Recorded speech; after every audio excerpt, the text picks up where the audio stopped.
Hello, as a pharmacist medicine കഴിക്കുന്നവരിൽ കണ്ടുവരുന്ന 5 mistakes പറയട്ടെ. നമ്പർ 1, ആന്റിബയോട്ടിക്സ് കോഴ്സ് കംപ്ലീറ്റ് ചെയ്യാതിരിക്കുക. നമുക്ക് ഇൻഫെക്ഷൻസ് ഒക്കെ വരുമ്പോഴത്തേക്കും ഡോക്ടേഴ്സ് ആന്റിബയോട്ടിക്സ് പ്രിസ്ക്രൈബ് ചെയ്യുമല്ലേ. നമ്മൾ റിക്കവർ ആയി തുടങ്ങുമ്പോഴത്തേക്കും അത് നിർത്തുവാണെങ്കിൽ എഗെയിൻ ഇൻഫെക്ഷൻ വരാനുള്ള ചാൻസ് ഉണ്ട്. നമ്പർ 2, നമ്മൾ ഒരു നേരം മെഡിസിൻ എടുക്കാൻ മറന്നാൽ നെക്സ്റ്റ് ടൈം അതോടെ ചേർത്ത് 2 എണ്ണം എടുക്കുന്നത്. ഇത് ബോഡിയിൽ ഓവർഡോസ് ഉണ്ടാക്കിയിട്ട് സൈഡ് എഫക്ട്സ് ഉണ്ടാക്കാനുള്ള ചാൻസ് കൂടുതലാണ്. നമ്പർ 3, മറ്റൊരാളുടെ മെഡിസിൻ ഉപയോഗിക്കുന്നത്. നിങ്ങൾക്കും മറ്റൊരാൾക്കും ഒരേ സിംറ്റംസ് ആണെങ്കിലും രോഗം ഒന്നാവണമെന്നില്ല. എക്സാമ്പിൾ പറയുകയാണെങ്കിൽ തലവേദനയ്ക്ക് കാരണം മൈഗ്രെയിൻ ആവാം, ഉറക്കക്കുറവാവാം, ഹൈ BP ആവാം. അതുകൊണ്ട് തന്നെ മറ്റൊരാൾ കഴിക്കുന്ന മരുന്ന് നിങ്ങൾക്ക് സ്യൂട്ട് ആവണമെന്നില്ല. നമ്പർ 4, എക്സ്പയർഡ് ആയ മെഡിസിൻസ് കഴിക്കുന്നത്.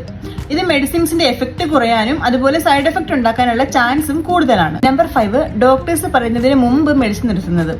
Especially BP, sugar, cholesterol, steroids പോലെയുള്ള മെഡിസിൻസ് നമ്മുടെ ഇഷ്ടത്തിന് നമ്മൾ നിർത്തുവാണെങ്കിൽ അത് അഗെയിൻ വലിയ ഹെൽത്ത് ഇഷ്യൂസ് ഉണ്ടാക്കാനുള്ള ചാൻസ് ഉണ്ട്. So always use medicine in the right way. Take care. By.